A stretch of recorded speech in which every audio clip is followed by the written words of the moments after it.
Drives a Williams Renault that can go from 0 to 125 and stop in 7 seconds.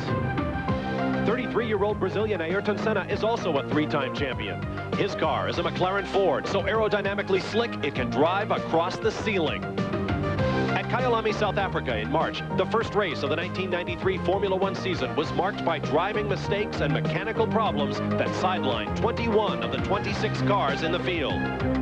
In the end, Prost passed Senna to claim his first Grand Prix victory in 3 years and lay down the challenge before his rival. 2 weeks later in Sao Paulo, Brazil, round 2 of the championship began poorly for American Michael Andretti, who clipped another car and crashed heavily. The Williams team once again appeared to be more than a match for McLaren, but this time nature intervened. The skies opened and Prost slithered helplessly into retirement. When the skies cleared, Senna swept by Prost's teammate Damon Hill and won his home Grand Prix, igniting a celebration to rival Sao Paulo's legendary Carnival. The 1993 Formula One season has already become a dramatic struggle between a pair of proven champions, Senna and Prost. Today, the World Driving Championship returns to Donington Park in England for the first time in 55 years. Welcome to the Grand Prix of Europe.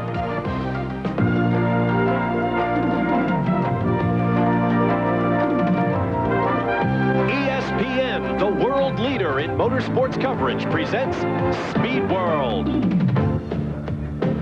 The picture says it all. For the 3rd straight race in the 1993 Formula One World Championship, nature is bound to be a factor in the final outcome of the race. Welcome to Donington Park, England, and the Grand Prix of Europe. 3 races, 3 continents, from Africa to Brazil, and now to the European continent. To a track just outside the industrial city of Birmingham, England, to Donington Park, England's 2nd oldest road racing circuit. Hello again, everyone. I'm Bob Varsha, and what you see is what we get. It is cold, about 30 degrees and blowing here at Donington Park, but the show will go on. When Grand Prix cars last race here, the winner was the Flying Mantuan, Tazio Nuvolari of Italy, back in 1938. 55 years later, it is called the Formula One World Championship, and its stars are Frenchman Alain Prost and Brazilian Ayrton Senna. 2 men from very different backgrounds, but they are locked together in Formula One history. 1st and 2nd in career victories, 1st and 2nd in career points, each with 3 World Driving Championships, and hoping to become the first man since Juan Manuel Fangio to win a 4th. Now, in the 55 years since Grand Prix cars last race here at Donington, there's been plenty of racing, but no Formula One World Championship. Getting the race back here has been a 2-decade dream for British entrepreneur Tom Wheatcroft. Now he has his race, and with me for more on this great racetrack, ESPN Formula One analyst Derek Daly. Derek, there has been some great races here. There really has. Donington Park is absolutely steeped in history. Just inside the front gate, there's a museum that houses the largest collection of Formula One cars in the world. One of the historically significant cars there is, in fact, the Auto Union that Nuvolari used to win in '38. That car had 600 horsepower. Can you imagine how scary that must have been to drive or even to watch, on tires no more than 6 or 7 inches wide? Now, Donington Park is the only privately owned circuit that holds a round of the World Championship Grand Prix. Tom Wheatcroft bought the track in 1973. Then he had a dream to bring the World Championship back to Donington. 20 years it has taken to realize that dream. Now, it might be a miserable day, but history will be continued here, and Michael Andretti is at the moment a small part of that history because he's on the grid. Earlier, we got to talk to him about his first 2 races in Formula One. Even though the first 2 races were not good for Michael Andretti, he is still confident and in a very positive frame of mind. I guess if you look at it on paper, you just look at the races, yeah, I'd say it's a total disaster, but, you know, I have to look at what I've been up against in terms of actual time in the race car and look at the progress in terms of that. And I feel that, you know, up until qualifying at Brazil, I felt like I was getting there. I'm getting closer. And obviously we had the problem with the race, but unfortunately that's racing. You know, you'll have accidents, you'll have failures like at Kyalami with the clutch. And, you know, it's just, I've been there before, and it's just things that are beyond your control. Biggest problem for Michael now, simply a lack of critical seat time. That's been the real downside, really. I think if I would have at least 1 good race under my belt, I'd be a lot further along, just because race miles are very important to a driver, and you learn so much in 1 race, and So I wish I had that. Unfortunately for Michael, he's had to learn about this car in official practice and qualifying. Yesterday he had this spin, but he did manage to keep the car on the racetrack with the engine running. He then dug deep enough to pull out a lap good enough for 6th place on the grid. The learning curve for Michael continues. His thoughts now? I don't know, I just hopefully can get off that line and get through that first turn. You know, it's been a bit of a problem the last 2 races, so I think if we can do that, we'll be fine. Well, whatever happens, you have to give Michael Andretti an A for attitude. He's really keeping his chin up. And now, as we are just moments from the start, he's standing by with our pit reporter, James Allen. Thank you, Bob. Yes, I'm down here with Mike Andretti. He's just about to start his 3rd Grand Prix. Mike, you haven't had much running this weekend. Well, we've had some running. Most of it's been wet running, though, unfortunately. But I guess now that's going to help us because it looks like it's going to be a wet race. Has Donington been a difficult circuit to learn for you? It hasn't been too bad. I like the circuit. It's a good driving circuit. What's your strategy for the start this time? Get through the first turn, you know. Just going to try to play cool and get through there and bring it home, like I've been saying the last 2 races anyway, so. We'll have our fingers crossed for Michael Andretti as he attempts his 3rd Grand Prix start, and we'll be back in just a moment to bring you the starting grid and turn them loose at Donington Park. Stay with us. ESPN Speed World coverage of the Formula One Grand Prix of Europe is brought to you by Volvo. Volvo would like you to drive safely. By Haviland Formula 3 Motor Oil. Add more life to your car. And by Budweiser, the king of beers, who reminds you friends know when to say when.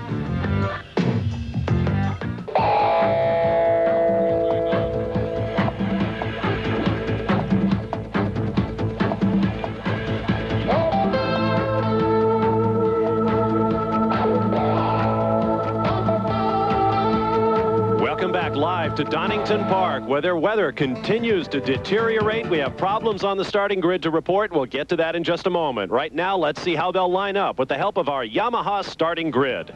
On the pole for the 3rd straight race, Alain Prost of France and the Williams Renault. The first time ever a pole hat trick for Prost with a lap at 127+ miles per hour average. Next to him on the front row, his Williams teammate Damon Hill for the 2nd straight race, right up there with Prost. Row 2 will be Michael Schumacher of Germany in the brand new Benetton Ford, highest ranking Cosworth Ford V8 in the field.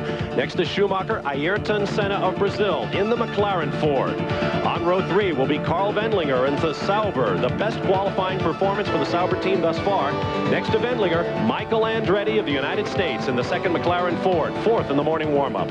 On row 4 will be J.J. Leto. Problems getting that Sauber fired, we understand. We'll get back to that. Next to him will be Gerhard Berger of Austria in the Ferrari. On row 5, Jean Alesi of France, fighting a case of the flu this weekend for Ferrari. Next to him, Riccardo Patrese in the 2nd Benetton Ford. On row 6, Johnny Herbert, one of 5 British drivers in this field. The crowd will love that. He's in the Lotus. Next to him will be 20-year-old Ruben Barrichello of Brazil, his best qualifying performance for the Jordan Hart team. Row 7 will be Alessandro Zanardi of Italy in the 2nd Lotus. Next to him, Derek Warwick, the reigning World Sports Car champion in the Footwork Mugen Honda, another brand new machine. Row 8 will be Philippe Ayot of France, 5th in the morning warm-up for LaRousse Lamborghini. Next to him, Christian Fittipaldi of Brazil, who won in a Formula 3 race here at Donington back in 1991. Row 9 will be Eric Comas of France in the 2nd LaRousse Lamborghini. He crashed heavily in the morning warm-up. Next to him, Ukio Katayama of Japan in the Tyrrell. On row 10, Terry Boutsen of Belgium returns to Formula 1, replacing Ivan Capelli with the Jordan team. Next to him, Fabrizio Barbazza in the Minardi Ford. Row 11, Mark Blundell and Martin Brundle, both of Great Britain, both in Ligier, both in deep trouble this weekend. Row 12, Aguri Suzuki of Japan in the 2nd Footwork. Next to him, Michele Alboreto of Italy in the BMS Lola Ferrari. On the 13th row by himself, Andre de Cesaris in the Tyrrell Yamaha. Because there are only 26 cars in the field, only 25 will start. The man who did not qualify, Luca Badoer, the defending Formula 3000 champion with the Lola team. A look at the morning warm-up shows Damon Hill, J.J. Leto, Ayrton Senna, Michael Andretti 4th, followed by Ayot and Schumacher. Among the other stars, Jean Alesi 8th, Alain Prost 11th, Gerhard Berger 18th, and Riccardo Patrese 23rd. Weather conditions are rainy, cold, miserable, but the race will go on. Derek Daly, how about a closer look at the track? Well, this so-called new Donington racetrack is very similar, in fact, to the one used by Nuvolari, etc., 55 years ago. Now, the first corner that we just saw the cars go through is called Redgate. It will cause a bit of a funnel effect because of a very late apex, so watch that at the start. Down through the Craner curves, it's virtually impossible to pass. The Melbourne Loop, well, it was added several years ago to bring this track up to Grand Prix standards. The only slight criticism from drivers, it's a little bit too narrow. Let's get down to the pit lane. We told you there are problems to report. James Allen, what have you got? Michael Andretti had a water leak in the warm-up, and they changed the radiator on the grid on his McLaren Ford, and that revving you just heard behind me, that was JJ Leto. He has an ignition problem on the Sauber. He had to have the car pushed off the grid, and he's going to start from the pit lane in a spare car. Most drivers starting on wets, but all the teams have the slicks standing by. The rain has stopped. It's going to be a very much of a lottery to start this race. No question about that, James, and the cars will go down to a very sharp first corner. There you see them coming through the Melbourne hairpin. As Derek mentioned, an extension to this track added to bring it up to current Formula One standards in terms of length. So many great races. Over the weekend, we've been watching a lot of vintage film of people like Nuvolari and Bert Rosemeyer, who won this race back in 1937, leaping among the trees in these 600 horsepower Mercedes and Auto Unions. Great stuff. Great stuff, but today we have a very interesting situation, particularly between teammates. Let's take Williams. Prost hates the rain, wants it to dry. Damon Hill wants as much rain as he can get. He thinks he can beat Prost. The McLaren boys, Michael wants it in the dry because it's such a lottery in the wet. Senna is praying for the rain because he thinks he can beat Prost and everybody else, but only if it rains. Michael Andretti will start right next to Carl Wendlinger, the man who's juking back and forth on the starting grid at Brazil, caused Michael to jump sideways right into Gerhard Berger. Put the blame where you like. We'll have onboard cameras today. That's Alain Prost, our pole sitter. That is Michael Schumacher's Benetton. The green flag waves, the red light will come, and then the green.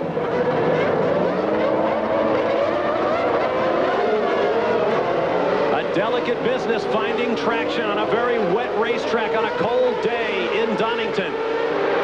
Alain Prost first to the first corner. Looks like Schumacher coming up underneath Damon Hill. Everyone treading very carefully.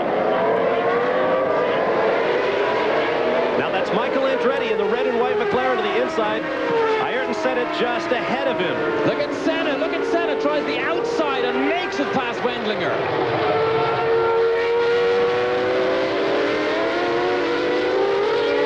Prost, Hill, Senna. Senna is going to make a run on Hill. Michael Andretti has Michael Schumacher right next to him. Meanwhile, here comes Senna up the inside at the top of the hill. Michael and Schumacher were side by side. Schumacher trying to take the position from Michael. Michael held on, and now he runs in 5th place. But did you see the moves? Oh, Michael's off the road. He is off. He's in the sand. Oh, no. He is in the trap, and it appears he is high-centered in the gravel. That is Coppice Corner. When you get into the gravel, you do not get out. How much worse can this be? Carl Wendlinger. Could they have come together again after it happened 2 weeks ago? Now Senna's leading. Senna underneath Prost. Everyone being extra careful. There's one of the Jordans. They're both Ferraris, the Benetton.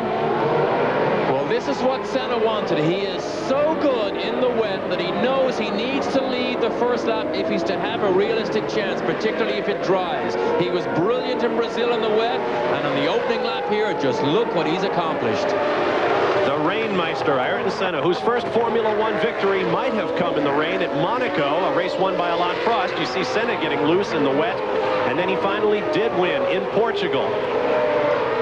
The biggest advantage, he told me this morning, that Williams has, he believes, is horsepower. The wetter the racetrack is, the least amount of that horsepower they can use to their advantage. That's why he wants the rain. Now, it will dry out here at Donington very quickly because it's not raining right now. Unless more rain comes, we do expect it to dry. Look at the gap. Senna already opening up over the Williams team. The Williams drivers say if it's wet, what you need is more downforce on the car. And the problem the Williams team has is you take another look. Those are the leaders going through the corner. And there's Michael Andretti and Carl Wendlinger coming into the gravel together. Well, well, this is a shame for Michael. We don't get good shots over there, but Michael was ahead of him.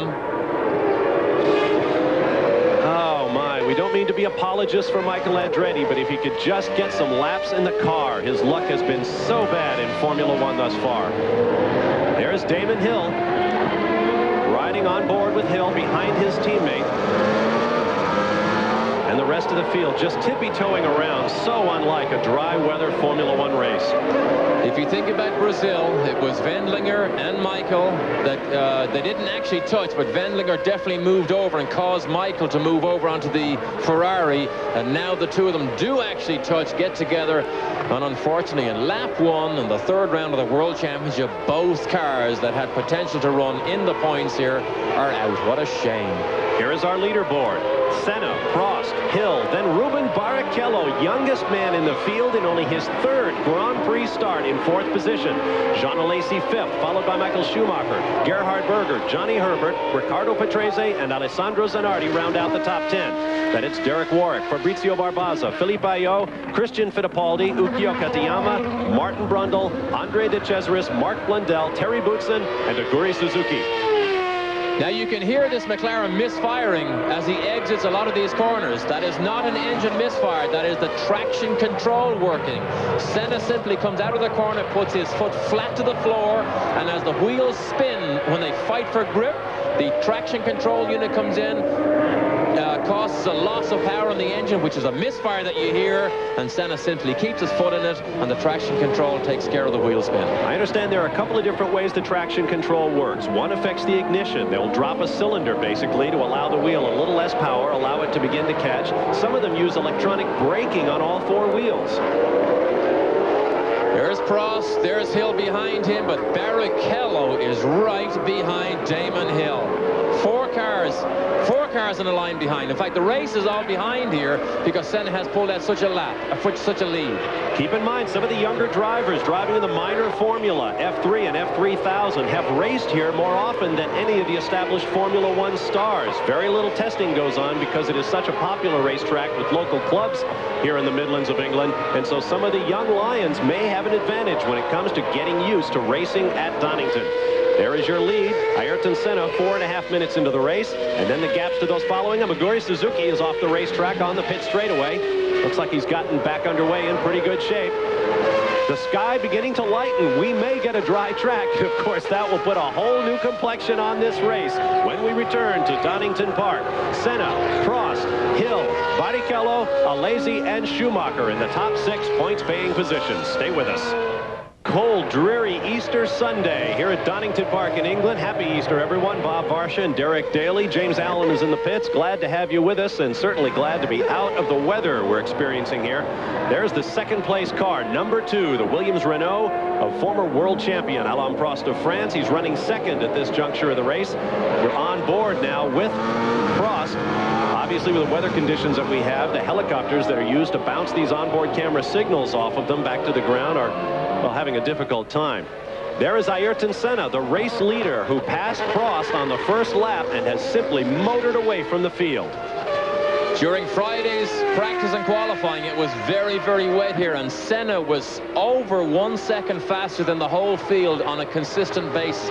Just look at the lead he has here now, extending it with every lap. Prost, remember, hates the rain. He's chasing a world championship. He is not willing to risk everything to chase Senna. He's happy to be 2nd here, hoping it will dry out because he knows he has a faster car then. Let's put this in perspective. The car you're watching was 2 seconds faster than Senna's in dry weather qualifying. 2 full seconds around a track that they lap in about 70 or 71 seconds.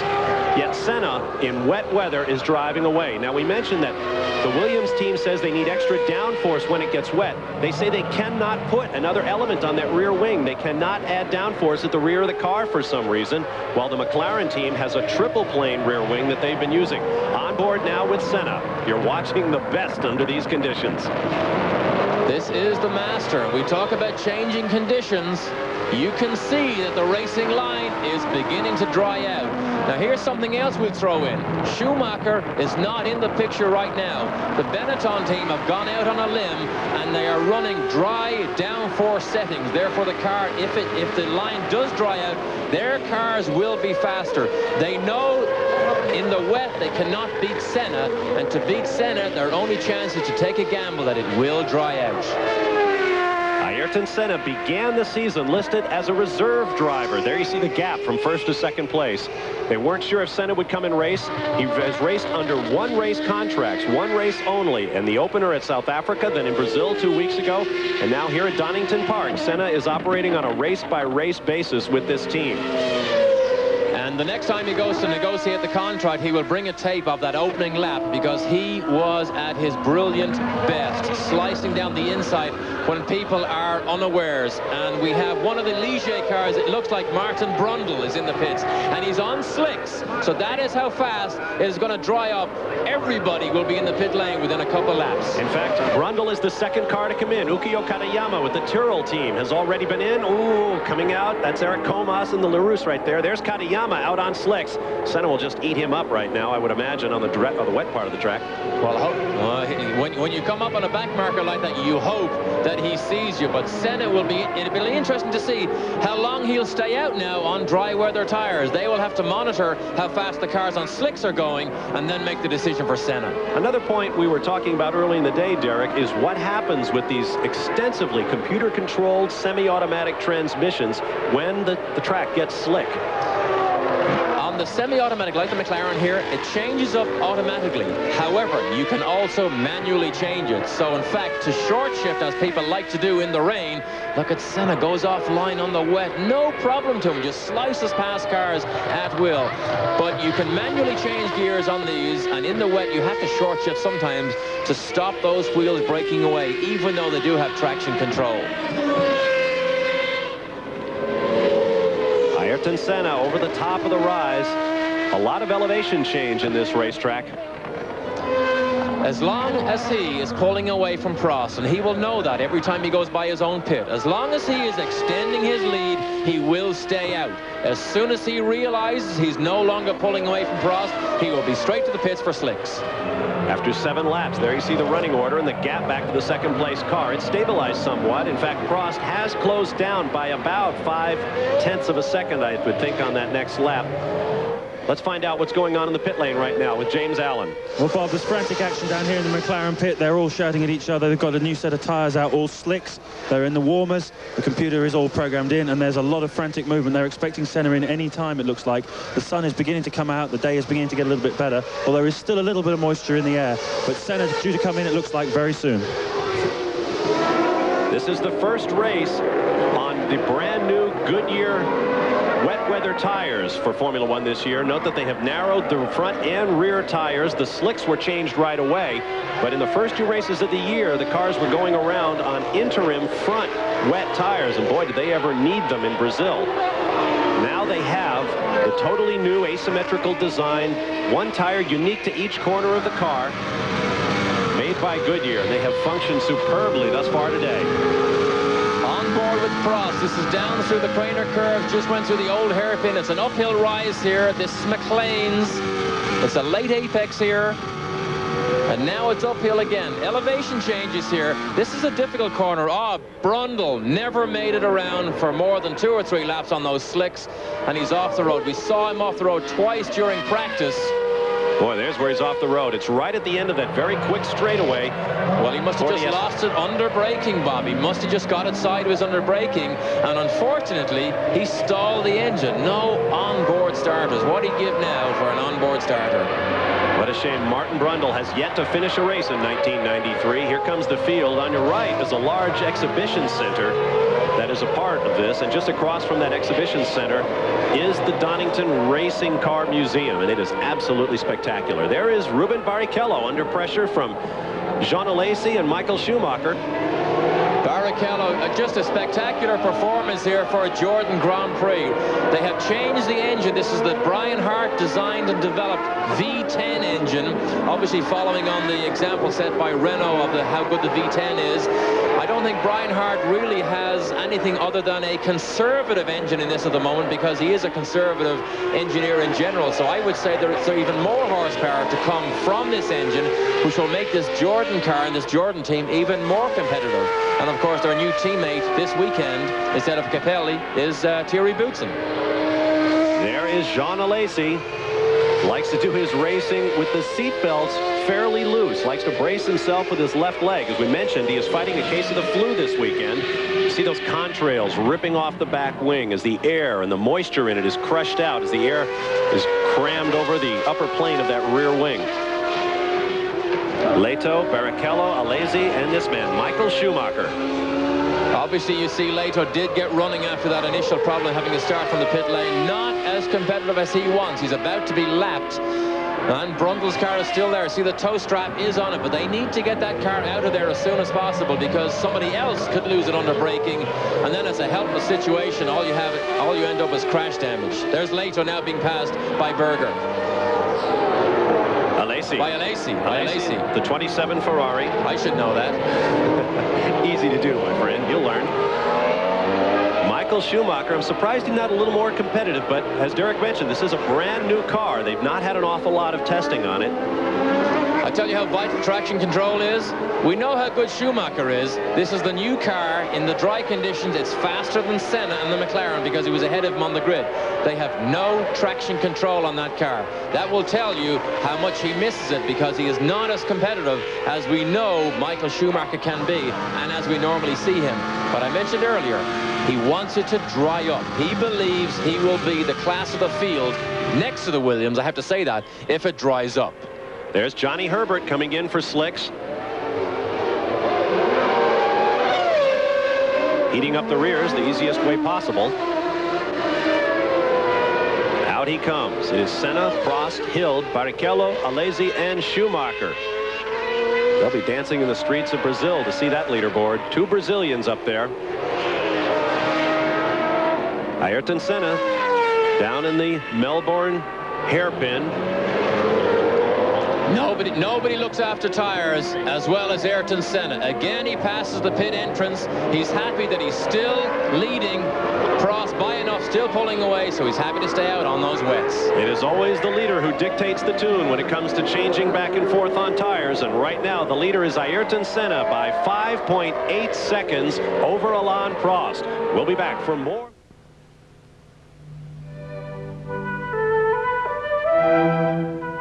From Donington Park is the town of Nottingham. And Sherwood Forest, home of one of the most famous characters in all of literature, Robin of Nottingham, Robin Hood. There's King Richard the Lionheart marrying Robin and Maid Marian. Of course, just about everyone has had a shot at Robin Hood over the years.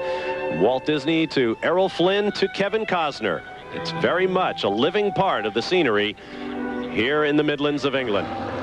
You're watching live the Grand Prix of Europe here on ESPN. There goes Damon Hill, still on those wet weather groove tires, I should say.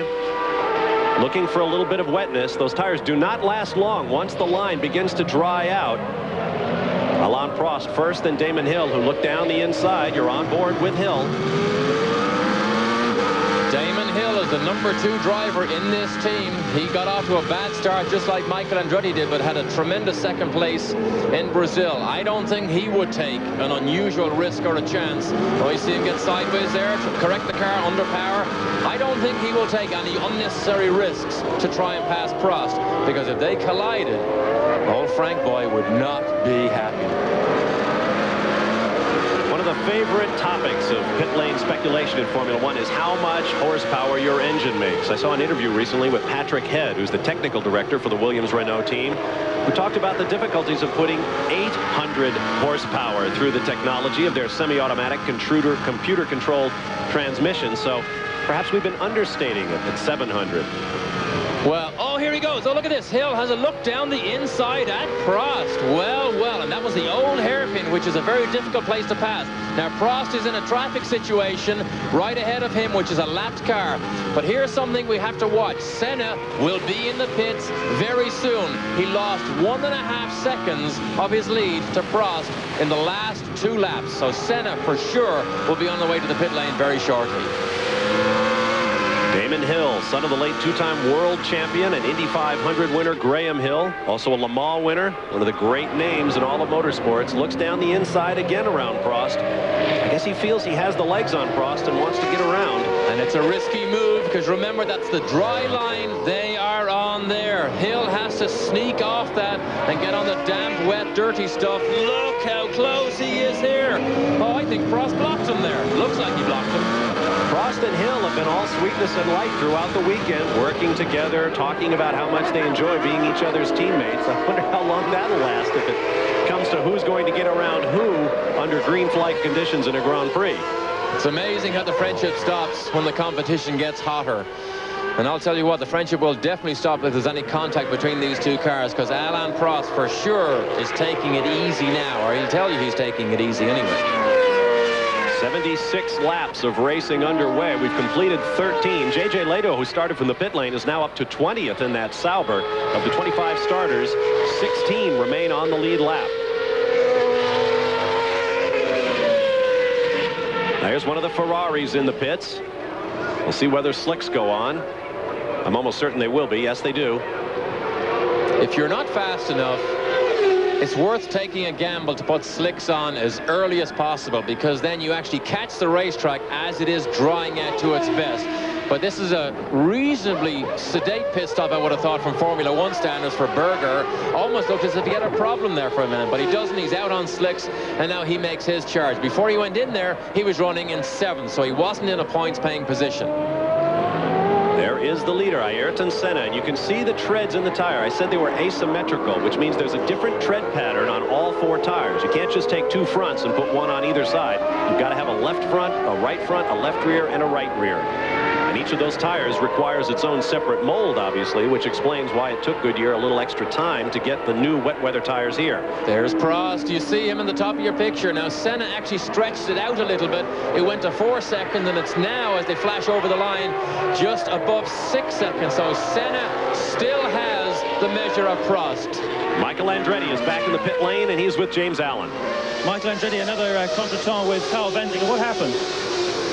Well, I had a good start, and I moved up a position, and I was a little bit quicker than Carl at that point, and I made a move to go on the inside, and then I decided not to do it because I didn't think he saw me. But then I locked my front tire, and then I went into him. But you know, I guess he didn't see me, and then it was just racing, you know. What are the conditions out there, like they say? They were good. Yeah, fine. Okay, thanks a lot. Well, Michael's father, Mario, the recent Phoenix IndyCar winner, is here. He said he was trying to bring his son some luck. Evidently, that was not the case. More trying times for Michael Andretti, but he'll come right, as they say in this part of England. There's Damon Hill doing quite well, thank you. Wearing those white patches on his helmet, symbolic of the London Rowing Club. His father used to wear them. It's hard to believe that Michael now has 3 Grand Prix under his belt and has a total of 5 racing laps. I mean, what can you say in a situation like that when a pit reporter puts a microphone in your face? You can't say anything, really. I mean, the eyes of the world watch you, want to know, you know, what happened, how did it happen? I mean, it's such a difficult situation where you can't really learn your craft or your trade away from the public eye. But I mean, that's part of the pressure of big-time World Championship Formula One racing. Well, we can tell you, as you watch Alain Prost having set the fast lap, a mark that will change all day as the Formula One cars return to Donington Park after a long absence. Michael Andretti has been in the top 10 in every session. He can get around a racetrack in a Formula One car. He just needs to get a race under him. Jean Alesi now pits for slicks in the Ferrari pit and brings the legendary number 27 back onto the racetrack. Alain Prost following Ayrton Senna by 6.3 seconds. It is Senna, Prost, Hill, Barrichello, Alesi, and Schumacher. We'll be back for more live from Donington. You're watching live from the McLaren pit, awaiting Grand Prix leader Ayrton Senna. Damon Hill for the Williams team just pitted for his slicks and went back out again. The running order is now Senna, Prost, and I believe Ruben Barrichello might be up into 3rd place now. There's Damon Hill back out on slick tires. Michael Schumacher has also pitted for slicks. You can clearly see the color of the pavement there and how dry it is. I'm surprised Senna has not been in earlier. This may swing the advantage the Williams way, and it may actually swing it to Damon Hill's in favor of him. But here's Senna now down the pit lane.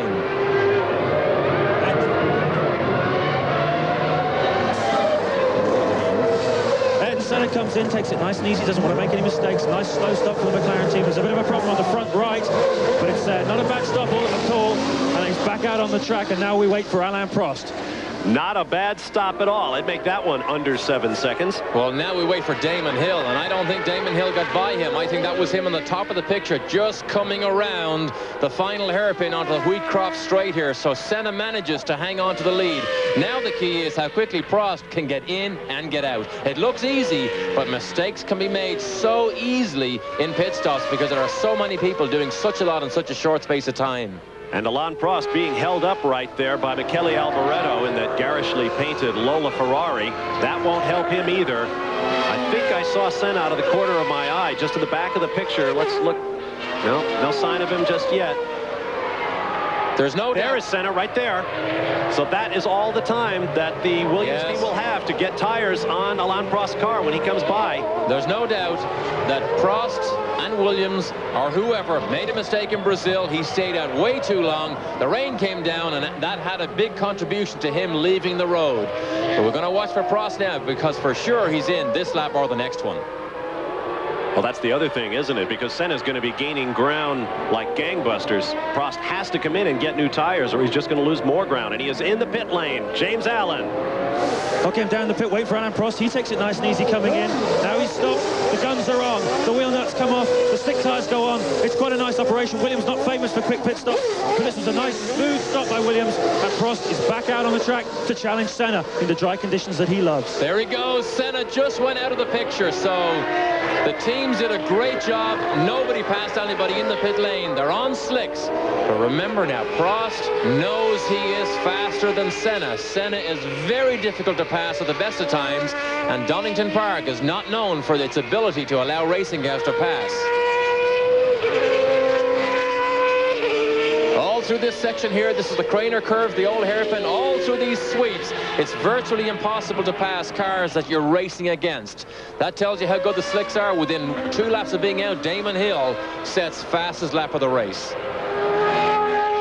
What these Formula One cars can do is just extraordinary. The state-of-the-art world sports cars, the fully body-enveloped machines that are technically supposed to be faster than Formula One cars, raced here last year. The Peugeot team, of course, dominated that series. Derek Warwick set pole in that race at 1 minute 15 seconds and change, beaten by 5 full seconds by these Formula One cars. That was Gerhard Berger back in the pits, so problems continue. He had a long pit stop last time he was in. Meanwhile, Ayrton Senna going around the man I just mentioned, Derek Warwick. He's got to be careful in a traffic situation. He has to be careful. Warwick, I don't believe, has stopped yet for slicks. He may have, but the line is dry. Look at that nice light gray. Warwick is on slicks. He moves way offline to let Senna go by. Knows he's not in the fight. Happy to move over and let the leaders go ahead with their race. Ayrton Senna now leading Alain Prost by 5.1 seconds after a round of pit stops. The contrails continue off the rear wing. You can see those little extra barn doors they've added just in front of the air intakes for the radiators. The Benetton team is now experimenting with those as well. A new idea does not last long in a Formula One pit lane. It's amazing, really, when Senna came into this season, he didn't have high hopes of being ultra competitive, but things seemed to go his way. At Brazil, the rain caused the race to fall into his lap, and he was able to win.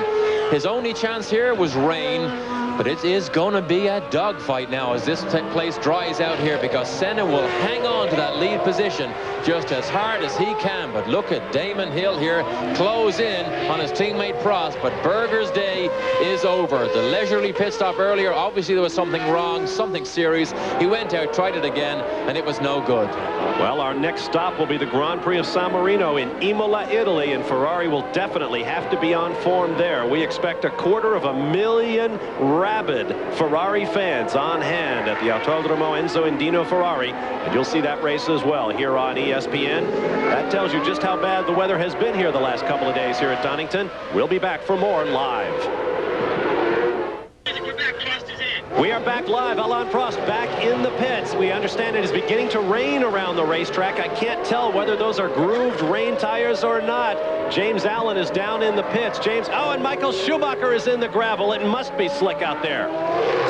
The day is over when you get into the gravel trap as deep as Schumacher is. No matter how, look, he spins the rear wheels, forget it, the day is over. But Prost makes another pit stop, taking a gamble that wet weather tires are going to be the best now. Let's get down to James Allen in the pits. James, what's going on? Well, it's raining quite hard down here now, just like it was this morning. And Prost has changed indeed to groove tires, and Senna's team has got the groove tires ready. Another car in the traps is Mark Blundell. The Ligier is off, and you can see that dirt on Ayrton Senna's car. How he got through that tangle that took Blundell off, I'll never know. Well, this is interesting here. Senna went by the pits. He's happy with his slicks right now. Each team will monitor the speed of each other's cars as they change tires, and very often that gives you the cue to come in.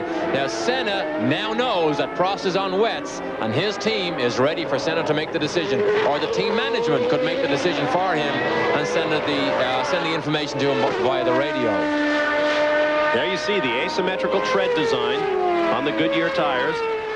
Ayrton Senna, now here's something that he does superbly well, something else I guess, driving around in slick conditions on non-groove tires. He just threw his tear-off away, so obviously he's done with that one. There's enough mud and dirt and debris on that one.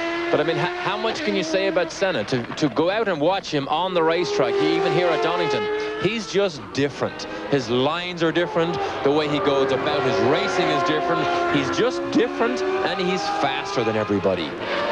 There's Terry Boutsen, new boy in Formula One, taking over for Ivan Capelli, who was dropped by the Jordan team after crashing out of the race in South Africa and failing to qualify at Brazil. So Damon Hill, we see he is still on slicks. Senna is still on slicks. Barrichello came in. He lost one position. Now he's down to fourth. We can see it here. Lacey, the best position he's had all weekend, being in third.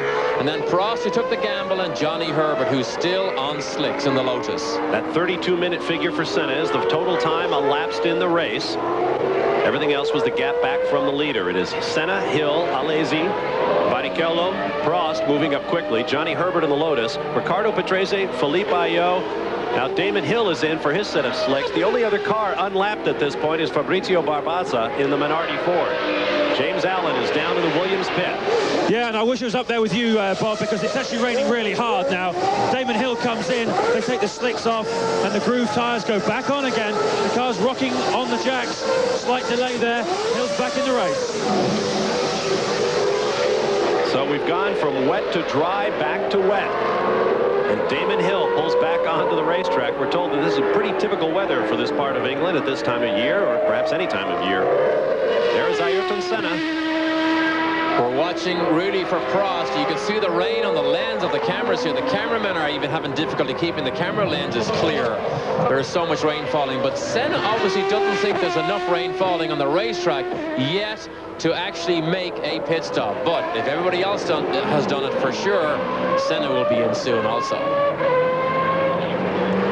Now, in past years, if the rain got heavy enough, officials would stop the race. They'd red flag it, bring everybody in to change, and go back out again. They did that at the French Grand Prix at Manicourt a year ago. There's Ricardo Patrese in the Benetton pit getting grooves. But now they will no longer do that, they say. They will slow the field if necessary to allow everyone to come in, but when you come in is totally up to you. Senna goes around Patrese. You can see how difficult the pit exit is here. It's right on the braking line on the turn-in point for that first corner at Redgate. But you saw Patrese looked in his mirror, saw Senna, and pulled way over. Now here's Patrese on wets. Senna is on slicks. This is another way Senna can measure whether it's time to go in or to stay out. Because if he pulls away from Patrese, he's happy to stay on those slicks. Well, by staying out, Senna has managed to put a lap on Patrese, who now drops probably out of the top 10. Eric Comas and Ayrton Senna. You notice it says McLaren on the side of the car.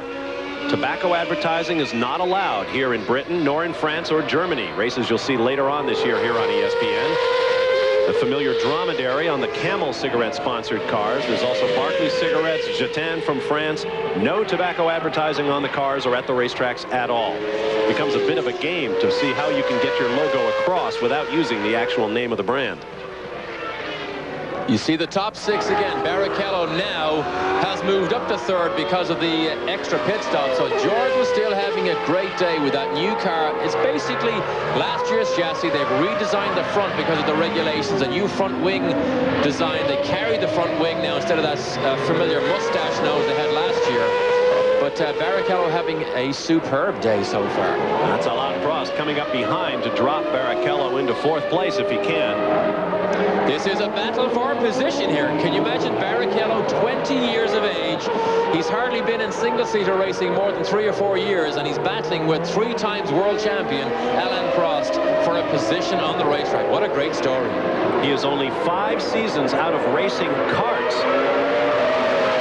Fewer than 60 or fewer than 65 races, a little over 60 now, in any form of 4-wheeled racing car. Definitely a star of the future. Does not have the car that Prost has. Look how easily Prost gets down the inside and gets on the power, gets his power to the road, and is able to drive by Barrichello with that Renault V10 horsepower. But a great day nonetheless for Barrichello. And if you're wondering if he used money to make his way into Formula 1, you should know that in the 4 seasons since he got out of karts, he won a championship in the GM Lotus Euro Series, a championship in Formula 3, and then finished 3rd in International Formula 3000. He is very consistent and very quick. A lot of dirt on the side of that McLaren. Senna has been off the road somewhere, but he decides to stay on the racetrack here again. He passes the pits. An unusual gamble here from Senna, but he is usually the man who knows exactly what the track conditions are like. Well, he's certainly hoping for dry conditions in the near future. Ayrton Senna leads now by 21.177 seconds. The umbrellas are still out here at Donington. Live at Donington Park, there is race leader Ayrton Senna leaving the pits after yet another blistering pit stop from the McLaren team. 6.4 seconds to get him off of reins and back on slicks. Other way around, off of slicks and back on reins. And here's the man we wanted to see, where he was, because that's the only man Senna is interested in. He had over 30 seconds of a lead on Prost, who was running 5th at the time. He's now 3rd, but he had over 30 seconds, so he got into the pits. You saw, well, you didn't see, but he had a great pit stop, got back out, and still leads.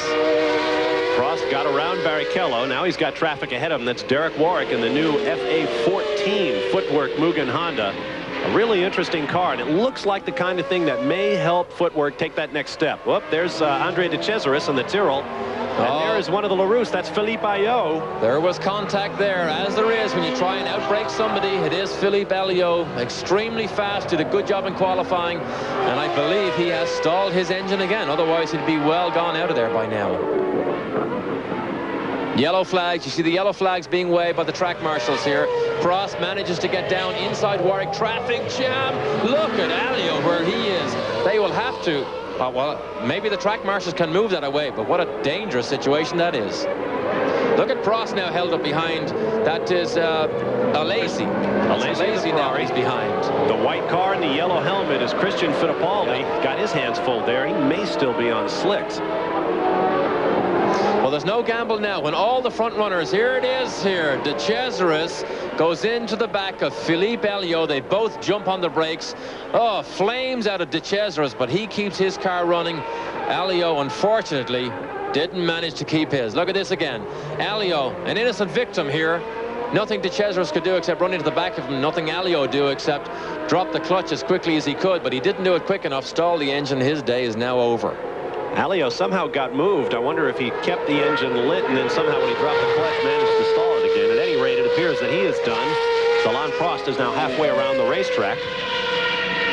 Through the old hairpin. Quick glimpse of the Ferrari. We're half a lap, and look how much he's pulled out on the Ferrari of Alesi already. And Alesi is probably regarded as being one of the top 5 or 6 drivers in the world at the moment. And that just shows you how superior this Williams car is. Through McLean's, through Coppice, down underneath the bridge, Starkey's Bridge. Used to look quite different. Through the S's. Now the chase really starts.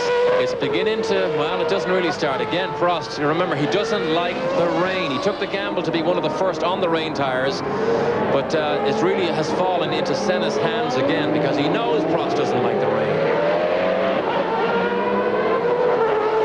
These are the house cars for this race, if you will. The race is sponsored by electronic game maker Sega. You see that cartoon of the driver's legs just underneath the front wheel. The rumor has it that the Sega Corporation wanted to go to another team. In fact, I think it was McLaren, but that they objected to that cartoon advertising on the car. Williams said, we'll be glad to take it. There is Jean Alesi back in the pits. Here's James Allen. Gunning the engine, Jean Alesi. There's a big problem with the left front wheel. Alesi's still gunning the engine. The wheel just will not come off. Alesi really lights it up as he leaves the pits, and he's back in the race, but a lot of time left there for the Ferrari team. Odd crackle from that engine as he gunned it. Yeah, and did you hear the screams as he was on the jack there? That is how anxious a driver gets. He just revs just below the rev limiter, obviously. But remember, the V12 revs to over 13,000 revs. He was almost at that as he sat in the pit lane there. There's Ayrton Senna. See what he did? Drove offline onto the wet part. That's to cool those tires down, to make the wets last just as long as possible. He is one of the masters at preserving his tires, and he will also know that Prost has been on the track a lot longer on his wets, so again, he hopes that, that again, it falls into his lap. One final note to my story about the Sega sponsorship that went to the Williams team. On the side of Ayrton Senna's McLaren right there, you may be able to pick out a small black cartoon character with a tire mark across it, like a fighter pilot would chalk up a victory on the side of his cockpit. The McLaren team is putting little Sonic the Hedgehog, the Sega symbol, on the side of their car with McLaren tire tracks across it. We think it's a good humor gesture. We think it is. There was millions of dollars at stake because both were trying to get the sponsorship. But we just think it's a good humor gesture. I think it's pretty good humor. Here goes Christian Fittipaldi, Derek Warwick, and here comes Damon Hill. This is the Craner curves. You see the elevation drops way down. Virtually impossible to pass here unless somebody moves over to let you go by. Now Barrichello is right behind Damon Hill. That is a fight for position. I mean, Barrichello, I wouldn't put it past him to make an attempt to pass Damon Hill. This is where Michael Andretti went off earlier on. You can see it's just a brake, a quick flick, fourth gear right-hander. Very quick corners around here as you watch Damon Hill make his way around. Now there's Aguri Suzuki in the new footwork. He's been off the road many times here during practice and qualifying. We saw him off earlier, and now he seems to be making his way very slowly along the grass as we catch again a glimpse of Barrichello making an attack on Damon Hill. There's the top six. Then they move back to the next six. Zanardi, you see, is in 12th place, long way out of the points-paying position, which he got in Brazil. Barbazza is 7th for the Minardi, and of course the only Benetton in it is Patrese, because we saw Schumacher bury himself in the gravel earlier on. Senna, Prost, Hill, Barrichello, Alesi, and Herbert in the points-paying positions as you watch traffic on the front straightaway. Alain Prost. Look at Barrichello. He made the move and made the pass on Damon Hill. So the young bravery of Barrichello, 20 years old, pulls it off and gets by Damon Hill. Odd to see a Williams being passed by anybody on the racetrack. That's Christian Fittipaldi just ahead of Damon Hill. Damon is conservative. He will not take chances. He knows how valuable this drive is. He knows how little experience he has. But remember, the only other man probably here that has less experience is Barrichello, the man who just passed him. We'll take a pause in the action and be back in just a moment. We won't let you miss anything. It is Senna, Prost, Hill, Barrichello, Alesi, Herbert. I'll make that Barrichello and Hill. And we'll be back for more live in a moment. Ayrton Senna, problems at the right rear. His third pit stop of this Grand Prix of Donington. James Allen is in the pit. Yeah, it looks like Senna had a problem with his right rear tyre there. It looked like he lost an awful lot of time, and it looks as though Prost may have got by him on the road. In the meantime, the Williams pit is getting ready, and in comes Damon Hill. James, could you tell whether it was a problem with the wheel or a problem with the air hammer? No, it was a problem with the wheel nut. It wouldn't come off. It was stuck after they put the new slick tyre on. Damon Hill had a relatively quick stop, however, and it stopped raining again. It's a real lottery, this weather conditions. They've come and they've go. There's been rain and it's been dry. It's a very strange day. All right, thank you, James. There goes Alain Prost. Just before we came back from commercial, he too made a pit stop. He is back out on slicks as the conditions change by the lap here at Donington Park. Okay, now the complexion has totally changed because Prost, you're right, did make a very, very good stop. He's on slicks. He was the first man. There he is. We just saw Senna at the top of the picture, and now the race is really on because Senna is better than Prost in these iffy, difficult conditions. So the fight starts from now. We're 35 laps into the race. Alain Prost goes by Riccardo Patrese in the car Patrese used to drive. There is Ayrton Senna. Let's take a moment and show you Alain Prost's pit stop. As Derek mentioned earlier, the Williams team is not famous for great pit stops, but they nailed this one. This was one of their best. It stops, slicks on, and he goes. You can win races in the pit lane. That may have been a critical move, but never underestimate Senna's ability when the track is in a wet, dry, iffy situation like it is right now. And it's beginning to look dark again on the horizon. More rain planned. The weather forecasters here in the Midlands of England said it would rain on and off all day long, and they are not wrong. From our helicopter, you can see there's solid mist that's been around all day. The wind has died down. Earlier now, Senna was one of the gamblers.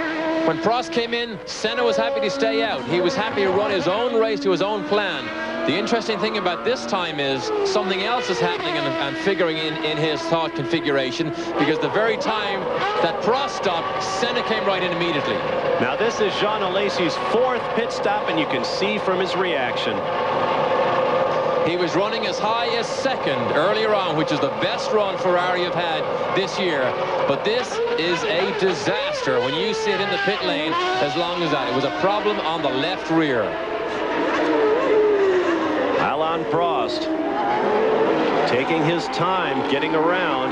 Alain Prost, as Derek mentioned earlier, is very persnickety when it comes to wet weather, and he's voiced his concerns about the safety of the Donington Park circuit. We asked him about it. Here's what he told us.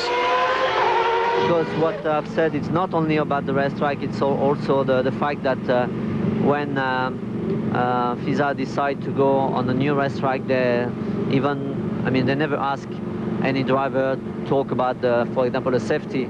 I criticize the track about the safety point of view, and I still think that one place, especially down here, when cars going very fast, it's very dangerous. Part of that, it's also narrow, but to be honest, it's a bit better than I thought. And especially when it's wet, at least the surface is not too bad, and the grip is not bad, and we don't have too much aquaplaning, but it's still a dangerous racetrack. Of course, one of the reasons Alain Prost remembers the track of old, he raced Formula 3 here back in the 70s, and the track has been considerably updated and made a lot safer since then. Hence, his more positive outlook on the track when he came back to race in the Grand Prix here. His particular concern was the lack of gravel traps. Prost knows, as any racing driver or any fan does, that when cars get out of control and onto grass, they do not slow down, and that was his concern, was getting the cars woed up in the event they went off the racetrack. Well, for my money, Barrichello in the Jordan car is the star of the show here, because he is still hanging on to that hard-fought for a third position. Can you imagine if he finishes on the rostrum ahead of a Williams car? But a great day for Eddie Jordan, his team, Sasol, and particularly the Hart V10 engine. What a learning curve Brian Hart is going through, as well as Rubens Barrichello here. To be on a Formula One Grand Prix podium at age 20 would be quite an achievement. Keeps Damon Hill in that Williams behind him. Damon is perhaps the most experienced driver in that Williams car, which is hands down the most superior weapon in Grand Prix racing, yet he can't seem to deal with Barrichello. And you can see he's still on slicks. Barrichello is on slicks. Look at the pavement right ahead of them.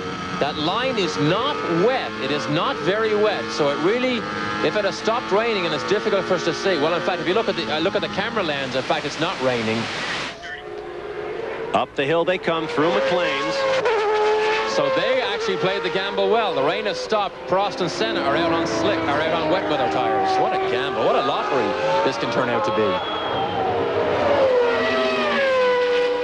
Damon Hill used to race motorcycles around this track. In fact, I talked with him this weekend. He mentioned that he went to college, but he only went there to pick up his scholarship check so that he could go race his motorcycle. Alain Prost is in the pits. 4th pit stop for Prost. We just watched Damon Hill get in trouble there under braking on the slick tires. Prost already made the decision. Another good stop. What a lot of practice they have this afternoon. But now Senna will probably be forced to make the same decision, and he may have to come in. Are they wet? They are. They're grooved tires. You heard as Alain Prost left, the engine note, just constant. And he had his right foot right on the floor, allowing the computers and the traction control to get him underway safely. Senna still on slicks. By now he will have been told that his opposition has gone back to grooved rain tires. No doubt the question he will ask in return is, where is it raining? Now we're told from the pits, Ruben Barrichello has come in and gone back out on wet weather tires. Well, this is a lottery. It's a gamble. You just don't know when you deal with Mother Nature what is going to happen. You can make a decision and suddenly it all changes literally minutes later. Quick on board with Senna. You saw him on slicks, and you see the Williams here on dry or wet weather tires. We're getting mixed up. There's so many switches here. Remember, this is the BBC in England that is giving us this feed. This is the world feed, as all Formula One races is now anyway. Through the S's, the 0 of Damon Hill, and you can tell by that camera lens just how wet it's getting here in Donington.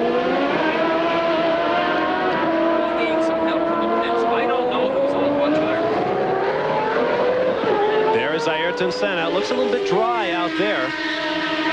Of the 25 cars that started the race, we have 15 still in circulation. There's the gap from Senna to Prost, 16.649. The running order right now is Prost, Senna, Barrichello, Hill, Herbert, Patrese, Warwick, Fittipaldi, Barbazza, Zanardi, Terry Boutsen, Jean Alesi, Andre De Cesaris, Eric Comas, and Michele Alboreto. 5 cars on the lead lap. The next 6 cars are 1 lap down. The next 2 are each 2 laps down, and Comas and Alboreto 3 laps down. Ayrton Senna, the Rainmeister, continues to work those slick tires for all they're worth.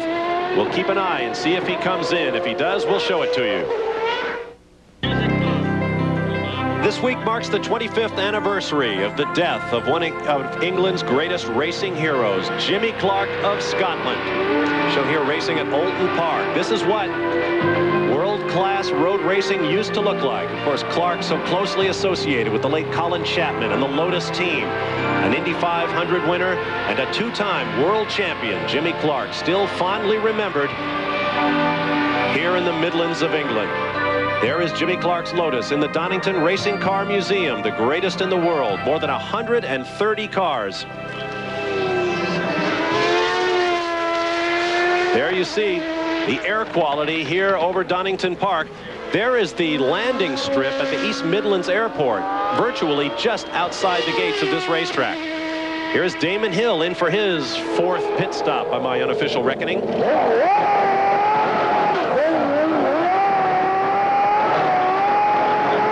Tires will go on. Another sub-7-second pit stop. Terrific effort. And he had just taken away that 3rd place from Barrichello before he made that pit stop. So Barrichello, who is now still on slicks, now will be forced to stop for wets, even if he hasn't made the decision himself, because obviously the cars he's racing with have all changed tires. So back on board with Damon Hill. You can see the track doesn't look too bad, but you can see the drops on the camera lens, even though it changes every now and then. It is raining on the racetrack at the moment.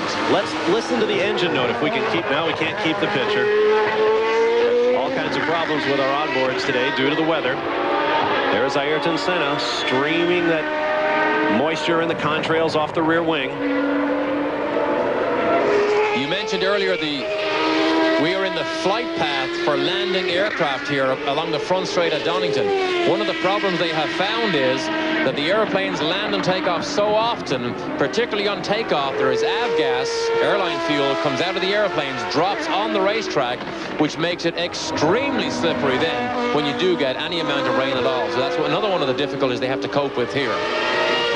Terry Boutsen steps aside and allows Ayrton Senna through. Boutsen running in 10th place right now, 1 lap down, make that 2 laps down now. Boutsen, of course, was in Phoenix, Arizona at the IndyCar race last week looking for a drive and didn't know he'd be back in Grand Prix racing until Monday when he got back home again and got the call from Jordan. The biggest problem he's had is he physically does not fit in this car. He is too big, too tall to actually be comfortable and be able to drive this car at 100% of his ability. Jordan Grand Prix will change the monocoque of that car for Boutsen, but of course, like everything else, it takes a little bit of time just to get all the final details worked out. Now on board with Ayrton Senna. Let's listen to the engine note, this V8 Ford. Well, it was a good idea while I had it. Still sliding around on slicks. There is the team manager, Ron Dennis. 10 years McLaren International has functioned under Ron Dennis. And in that amount of time, they have won 71 race victories, including their 100th in Brazil at the hands of Ayrton Senna. They are the second winningest team of all time by just 3 to Ferrari. They've also won 6 constructors and 7 drivers' titles. There's no doubt Ron Dennis is a master of management in racing. He was a mechanic at Brabham in the early days, left school at 19 and went on to basically set the standards for a lot of racing teams and mechanics and how they went about their business. Very few people would ever criticize the way Ron Dennis goes about his business. There's Ruben Barrichello, now back in 3rd position. Despite the weather and a crowd that is less than as big as it could have been, we do have some famous people on hand. There is Princess Diana, of course. Nice and warm and cozy inside the glass in one of the suites here at Donington that overlook the back straight, or the back loop at the Melbourne Loop, and of course along the front straight along the pits here. An esteemed guest, or perhaps a steamy guest, depending on what magazines you read. Or maybe both. Derek Warwick in the new footwork, and then Ruben Barrichello. I can't get over it. 20 years old. He can count all the races he's driven in racing cars, and yet here he is in a Formula One race and has a shot at a podium finish. Probably one of the more impressive things about Ruben Barrichello, apart from his age and his lack of experience, is he doesn't make mistakes. He is not known for flying off the road in critical situations, and there is no more pressure-packed or pressure-filled situation for a racing driver when you're 20 years of age than to be running in a possible rostrum finishing position. But Barrichello has been very, very good so far. Now, we don't want to put a curse on him, but he does not make very many mistakes in a racing car. Man young enough to perhaps challenge the record for youngest Formula One winner, Bruce McLaren, who won the Grand Prix of the United States when it was held in Sebring, Florida. Here's Senna about to put a lap onto Johnny Herbert. Oh, Herbert just sees him at the last minute and moves aside. Just gave him enough room. But Johnny Herbert running in 5th place. I wonder if you saw the gesture from Senna.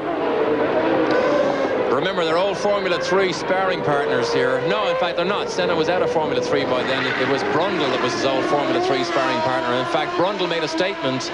We haven't seen him much, but Brundle made a statement after practice that he always had the measure of Senna around here in a Formula 3 car, and he hoped that that was going to pass on to his Formula 1 days. Unfortunately, the Ligier was nowhere near as competitive as he needed it to be here this weekend.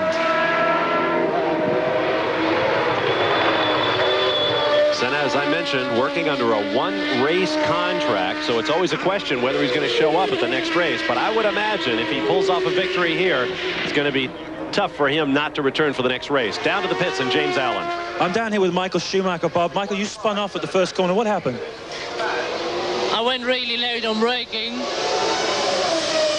shifted down as well, and I got a bit locking in the rear wheels, and I just lost the car. Well, it's a real lottery today. The conditions are changing from wet to dry tyres. What would it take to win the race today? What sort of strategy do you think would take to win? A lot of luck. A lot of luck.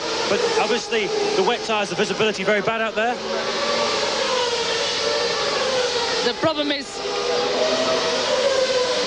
if you would have stayed out with the red tyres, there would be it would be too bad to continue the race. You would have had anyway another tire change. So he had to come into dry tires, but it was really difficult to judge to come into wet again. Obviously, I judged it a bit in the wrong direction, and I pushed a bit too hard, but I think that's experience, and I will learn from this. Thanks very much, Michael. Pretty forthright comments from the young megastar of Formula One, Michael Schumacher, who won last year at Spa and is sure to win again. Stay with us for more from Donington. You're on board with Alain Prost, running second in the Grand Prix of Europe, 25.2 seconds down to race leader Ayrton Senna with 46 laps complete of 76 scheduled.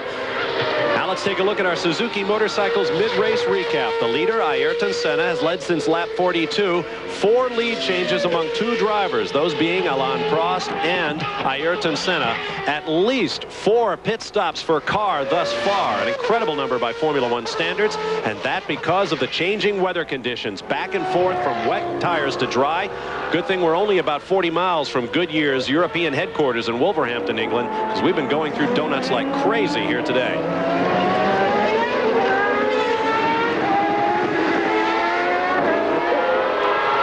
Senna is in the driving seat right now. He is now 27 seconds ahead of Prost. He's on slicks. He took the gamble. He's pulling away. He is going to force Prost's hand and force Prost to go back to the pit lane for another change of tires back onto slicks if it doesn't rain immediately. Now, those of you who are up to date on your Formula One regulations, as Alain Prost comes in, may be wondering if the 7 sets of tire rule applies to wets. It does not. You have an unlimited number of wet weather tires at your disposal. Here's James Allen. Alain Prost into the pits. This must be at least his 5th stop. The wet tires are coming off and the slicks are going on because it's stopped raining down here in the pits. A real up and down day for weather. He stalled the car. Alain Prost has stalled the Williams Renault. Mechanics swarming all over it. The battery's been pushed into the side. They're trying to figure out exactly what's wrong with it. There's a mechanic furiously working at the back. He's got his arm stuffed underneath the rear bodywork. Not quite sure what he's doing. I think it might be stuck in gear. It is stuck in gear. And of course, with this automatic gearbox, it's very difficult to get it out of gear. Obviously, Prost not able to do that himself. There's a guy sticking his arm in there. He's still trying to get it out of gear. It looks like they've done that. They're going to stick the starter in. And Prost will be back in this race, but he will have lost a lot of time. I wouldn't want to be standing anywhere near him when he gets that thing back in gear, because Alain Prost is going to come screaming out of the pits. We just saw Damon Hill go by. There is Senna go by.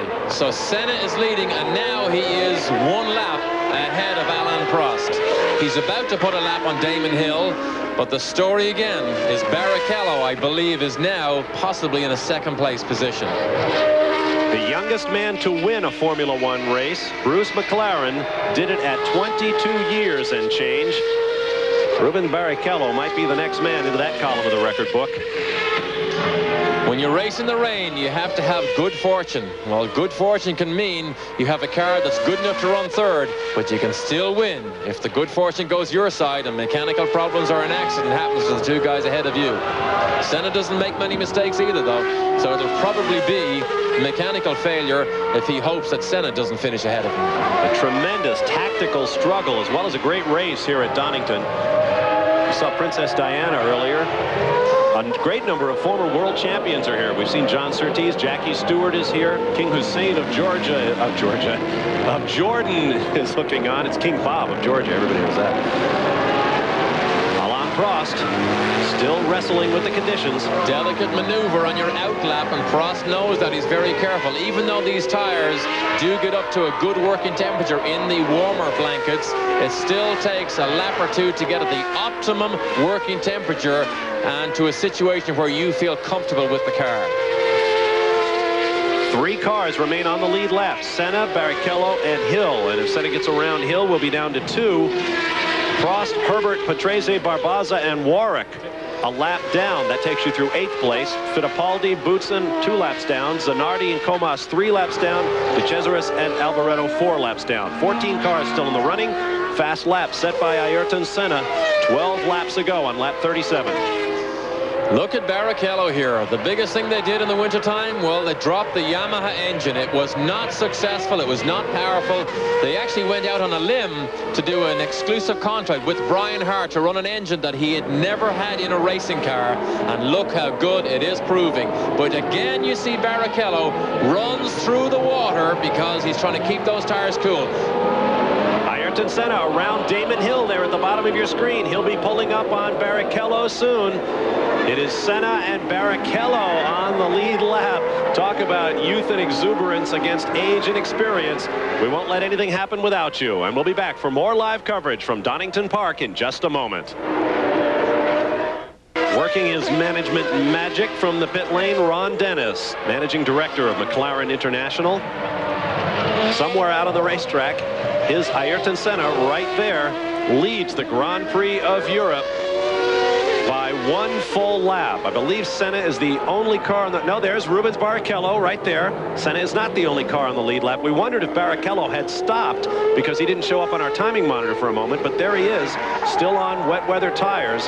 The only other car on the lead lap. Senna will be approaching him shortly. Well, the Jordan people better get their heartbeats going, get the adrenaline up, because he will be forced to make a pit stop. These wet weather tires do not last long when it's this dry, so he will be forced into the pits, and then we'll have to see how far Prost is behind him. At the moment, Prost is a lap down, so Barrichello can get in, get slicks, get out, and keep that second place. What a run for him. Look. Riccardo Patrese is in the pits. Let's get down to James Allen to learn more about Barrichello's situation. Well, Bob, it's a real lottery down here, as you can imagine. I just spoke to Eddie Jordan very briefly. He is indeed running on wet tyres, Ruben Barrichello, but it hasn't rained for a little while, and they're very concerned that his tyres, as Derek suggested, are getting very hot. However, there is a very large black storm cloud approaching us from the east, and it's a real gamble as to which way to go. There's only 23 laps left, and that's an awful long time on wet tyres if it's not raining. All right, thank you, James. Damon Hill right there has just gone around teammate Alain Prost for 3rd place. The confidence is building in Damon Hill. He absolutely blew by Prost, gets down the inside almost on a difficult line. We see him stand on the brakes there, but now he has the bit between his teeth. But Barrichello is a long way up the road. He's going to need help if he's going to catch Barrichello. Oh, little correction there from the in-car. Great coverage here, but Damon Hill now beginning to give it a run. We're 52 laps into the race. And Damon Hill passes 3 times world champion.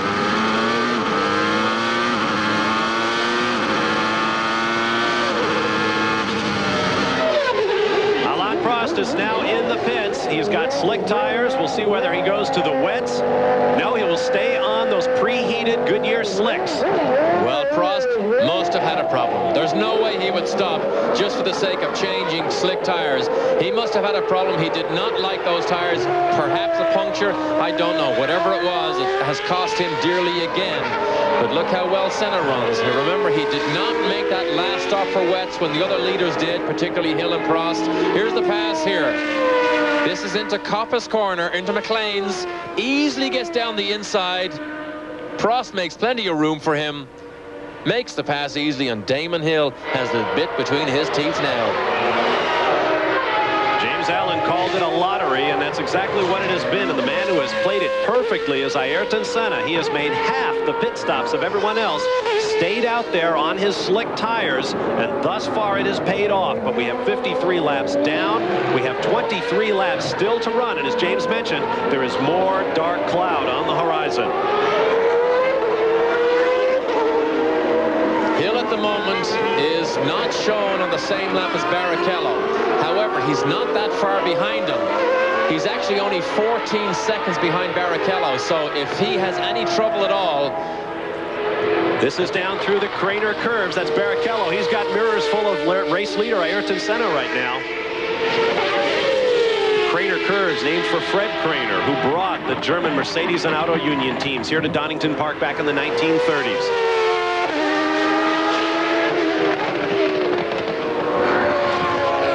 So Damon Hill is the one that's going to watch the battle from here on in. He will know that Barrichello is still on wets. Barrichello surely will move over. Look at this here. Barrichello holds the racing line, forces Senna, forces him down the inside to the wet part. I don't know whether that was a wave. It almost almost looked like a wave, didn't it? I think it was. I think Barrichello used up the racetrack, put his opponent on the wet, the same thing Senna would do, but you notice when the corner was done, he let him by. He did let him by. Remember, Brazilian, so they probably look after their own here. Now Barrichello will pit. James Allen will await the spectacular 20-year-old Brazilian driver as his countryman Ayrton Senna flies across the start-finish line. James? Okay, Rubens Barrichello comes in. I saw Eddie Jordan and Gary Anderson, the designer, signal to the mechanics to take it nice and easy. No mistakes on this stop. It's too important to lose any time. A beautiful, smooth stop for the Jordan team, and Rubens Barrichello is safely back out on the track and hopefully on his way to his first podium finish. Excellent pit stop for the Jordan team, one of the youngest in Formula One, based at Silverstone, and look who has reset fast lap. Damon Hill. Well, that was a great stop by Jordan. They will be delighted with that. The race now, though, is between Hill and Barrichello. We can't see exactly where Hill is now. Oh, here he is. He got by. Damon Hill took second place. He's up into Coppice Corner now, so secure. However, Barrichello is still on the rostrum. And the best finish for the Jordan team was a 4th place back in 1991. Barrichello could improve on that today. A few of the folks have put their brawlies away. We'll be back live to Donington.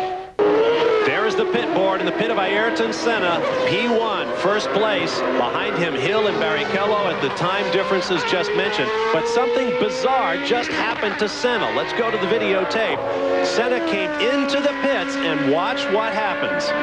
Remember, he's on slicks, so we presume he wants a tire change. He waves to his McLaren people who were ready. You can see them, and away he goes again. I'm not sure they were so ready. I thought I saw the guy come by and wave him out, and people were still peeling those electronic warmers off the tires. I think the pit wasn't ready.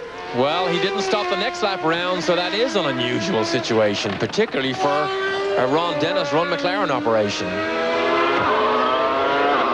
Now let's see if we can find out more about that little contretemps from James Allen. James? Yeah, it was very strange when Senna came through. Just as he came down the pit lane, the first spots of rain happened again. And what's happened this afternoon is once it started to rain, it's come for a burst of rain, and then that's gone away again and it's been dry. That's what's made it such a lottery. And I think what happened was that Senna came in just as the rain started to fall, and he saw the first spots falling and thought, no, I really don't want to do this at all. Well, then it would be the driver's discretion. Now you're on board with Ayrton Senna going around a slower car. Onto the front straightaway. Obviously has not pitted again. A glance over at his pit. Senna, the only man now on the lead lap. Damon Hill is in second place, a minute and a half behind. Alain Prost now runs third. Rubens Barrichello has been dropped to 4th place by Prost. And Barrichello, which was an unusual move, I think, it's another gamble. He went back out on wet weather tires. Everybody that's running at the front and running fast is on slick tires. I'm surprised Barrichello would have taken that gamble because he didn't need to gamble. All he needed was the same tire. And I think he would have been secure in that podium finish, podium position. There's Derek Warwick in the new footwork. You notice that double plane rear wing. The Jordan team tried one of those this weekend. There goes Alain Prost, the 3rd place car in the race. Warwick claws his way up to 6th place. What a position that is. Remember what happened in South Africa. He was running 6th. On the last lap, there was a torrential downpour. Warwick flew off the road. He was so disappointed and disgusted with himself. However, in front of his home crowd, a good day for Warwick and the footwork car that are based not too far from here in Milton Keynes. You notice the high shoulders on that car. The side pods rise up to meet the airbox just behind the driver. Alan Jenkins, the designer, says that because they're using that V10 Mugen Honda engine, it's very fuel thirsty. They need a fuel tank that accommodates 220 liters. And as a result, along with all of the other accoutrements that keep the engine running, they've had to raise up those side pods to give them extra room behind the driver. One of the problems with a V10 engine, then you go to a V12, it uses even more fuel and it's even bigger and longer. That's why you see Senna here, he has a V8 engine which has got less power, but the package that they can put together around this V8 engine has a lot of advantages. I'll just give you a couple. A V8 uses less fuel, therefore they have to carry less, the car is lighter.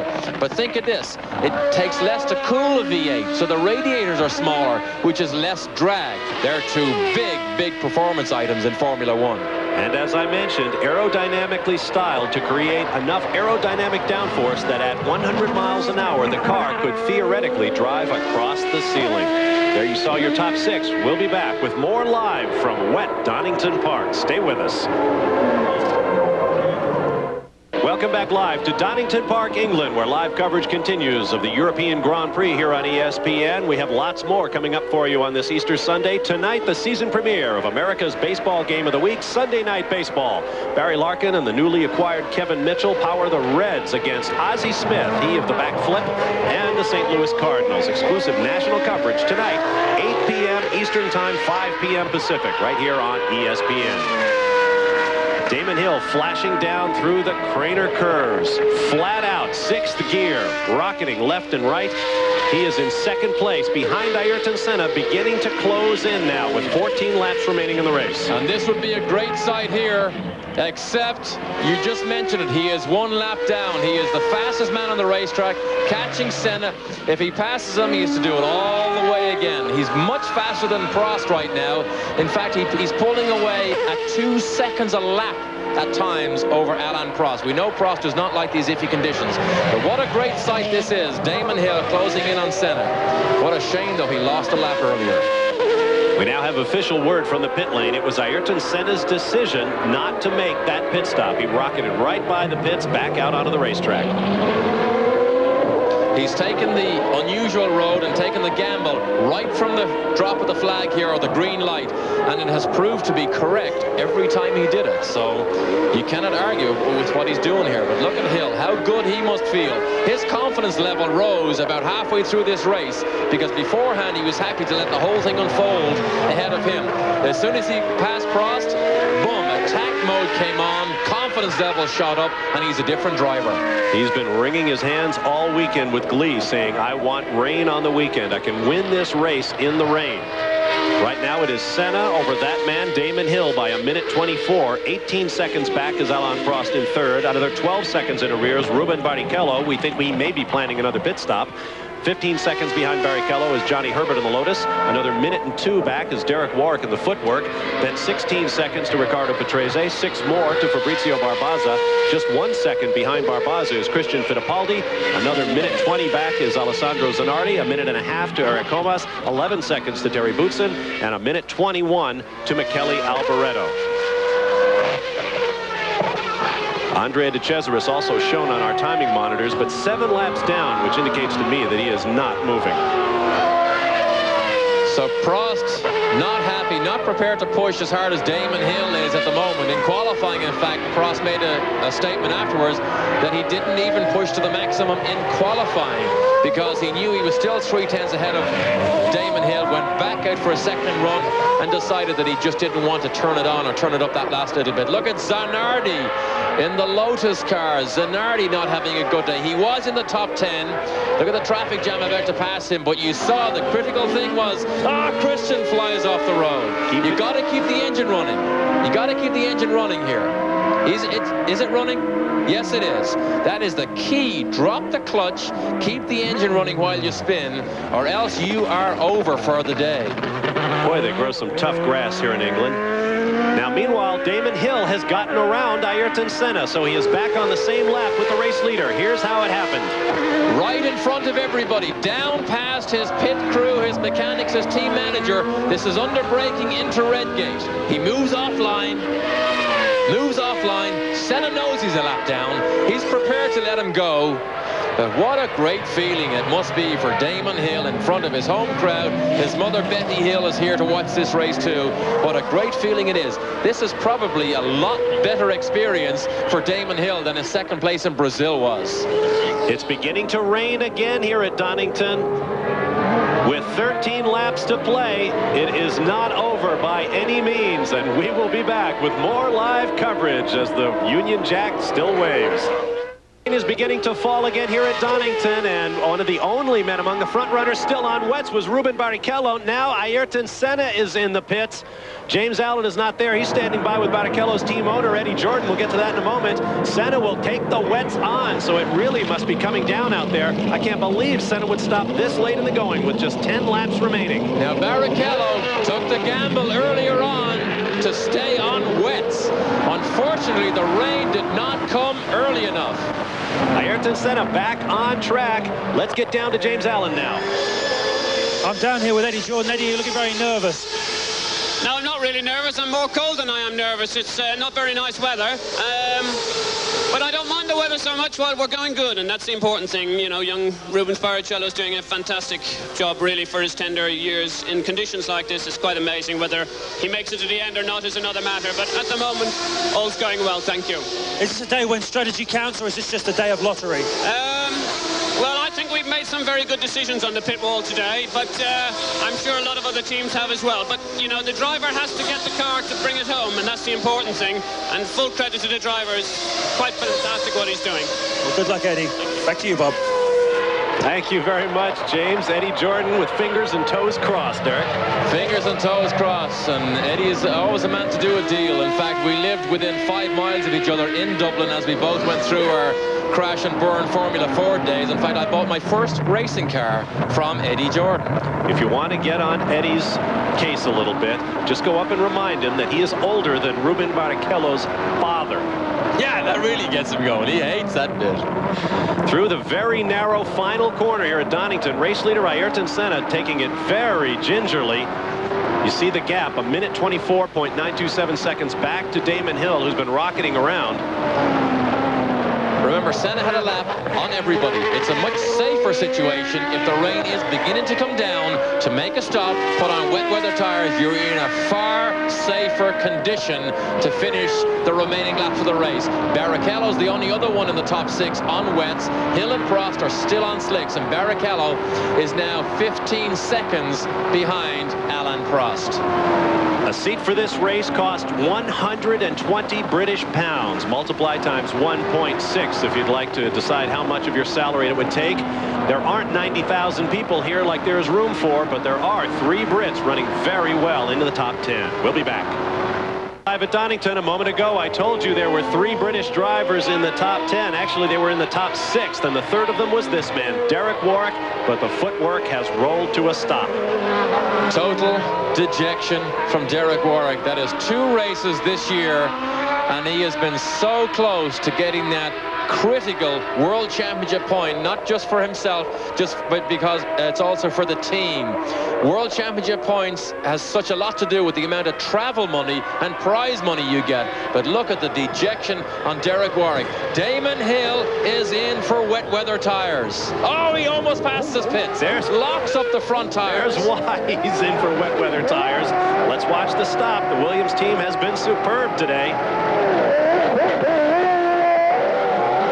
He is 7 seconds. Yes, and he is almost a full lap ahead of his teammate Alain Prost. So again, this is a good safety situation for Damon Hill to come in and put on wets. It's Barrichello and Prost are the 2 interesting people, because Barrichello is now only 12 seconds behind Alain Prost. If Prost makes a pit stop, Barrichello will pounce and get that rostrum position back again. Let's take another look at Damon Hill's somewhat unorthodox pit entry here. What's the photographer here? Look, the front brakes are locked. Look at the photographer runs. He didn't even realize that he was in the way of Damon Hill. That caused Damon Hill to take a long way around. There is dejection. There is definite dejection. Derek Warwick, who sat on pole for the sports car race here a year ago. His teammates won it. Philippe Ayot and Mauro Baldi. But right now, Derek Warwick doesn't want to hear it. 7 laps to go. Senna goes back to the negotiation table, not only for one thing, which is a long-term contract, but also for 2 things: to try and twist Ford's arm again, to try and get what he believes is a better engine, which is in the Benetton. However, Tom Walkinshaw says he has a watertight contract that he will remain the exclusive factory team for Ford this year. Ford has not won consecutive Grands Prix since 1990. Japan and Australia, behind the back of former world champion Nelson Piquet, whom we will see back at Indianapolis this year. Time trial shows here on ESPN. We'll hope you'll be watching for that. 13 cars still in the running, make that 12 cars. Terry Boutsen still listed on timing and scoring, but he's out of the race. There is Alain Prost now coming in. James is down there.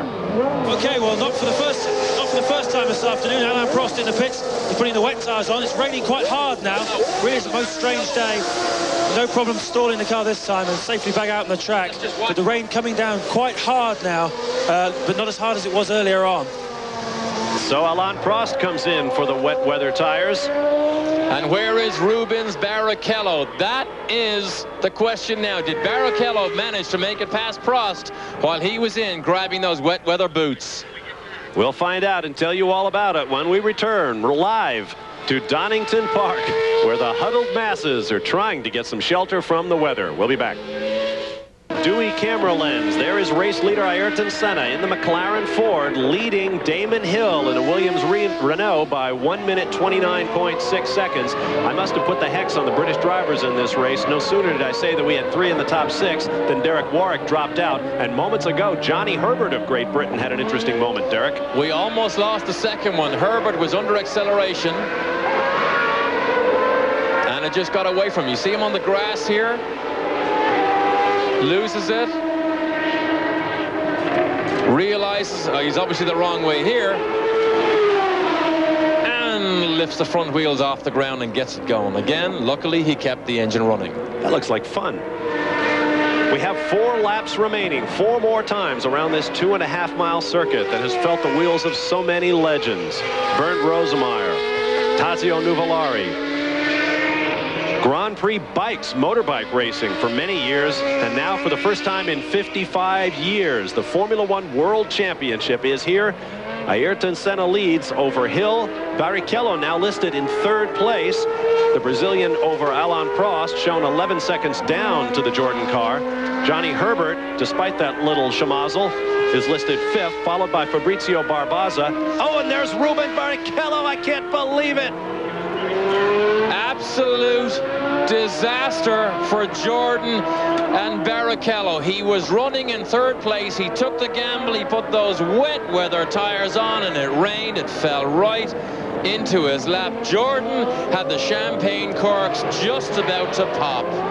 Oh, Barrichello would have been one of the youngest podium finishers in Formula One history, but it won't happen now. His teammate Terry Boutsen is out of the race, suffering from a bad cramp. As Derek mentioned, the car does not fit the tall Boutsen at all. But right now, Ruben Barrichello is just heartsick. His day will come. Just look at this. Total dejection. You could not have asked more of Rubens Barrichello. Look at this. The other points man, running in 6th place, Barbaza, throws the Minardi into a complete 360 spin. He will now actually move up a position back into the points-paying position, because Patrese, while he was doing this, managed to claw his way past him into 6th place. So that spin has cost Barbaza a point. 2 laps to go next time around for the leader Ayrton Senna and this man Damon Hill. You saw Alessandro Zanardi go by the spinning Barbaza in that replay. Zanardi was 1 lap down to Barbaza, however. Oh, look at the gravel coming out of Zanardi's car. That's what happened. He was in the gravel trap somewhere, under braking. Of course, the G-forces suddenly go forward, and all the stones and gravel and debris that he picked up somewhere along the road just comes shooting out through the side pods. Look at Damon Hill. He can see this, and he's trying to get out of the way. He's going to turn the racing line into a skating rink. So Zanardi hanging on. He's only in 9th place. He won't make it to the pits. Hopefully there's not too much debris in there that would cause the engine to overheat and blow that Ford engine up. He might see a black flag before this one is over if he endangers those drivers behind him, dumping sand and gravel all over the racetrack. You would think finishing second in a Grand Prix would be a very happy situation for a Damon Hill. Believe me, this second place will mean so much more than Brazil. Brazil, he was not really in attack mode. Get a quick look at Johnny Herbert here, who's now running in 4th place. But Damon Hill was in attack mode from the time he passed Prost here, and that will give him a tremendous confidence boost. And Frank Williams will know that, because remember, Damon Hill has only now, I believe, had 5 Grand Prix races in his career. Is this his 5th? That's right. He drove the British Grand Prix last year in the Brabham and made it into one other as well. James Allen in the pits has more on Barrichello's situation now. Well, you will use the word dejection, Bob, and dejection and desolation is very much in evidence in the Jordan pit. Both cars retired, but Barrichello looking so good for a podium place. Fuel pressure robbed him of that, and a very, very sad day for Jordan. Some very long faces, but his day will come, as you say. All right, thank you, James. Way to hang in there. I guess the weather is taking its toll on your voice. There is Ayrton Senna.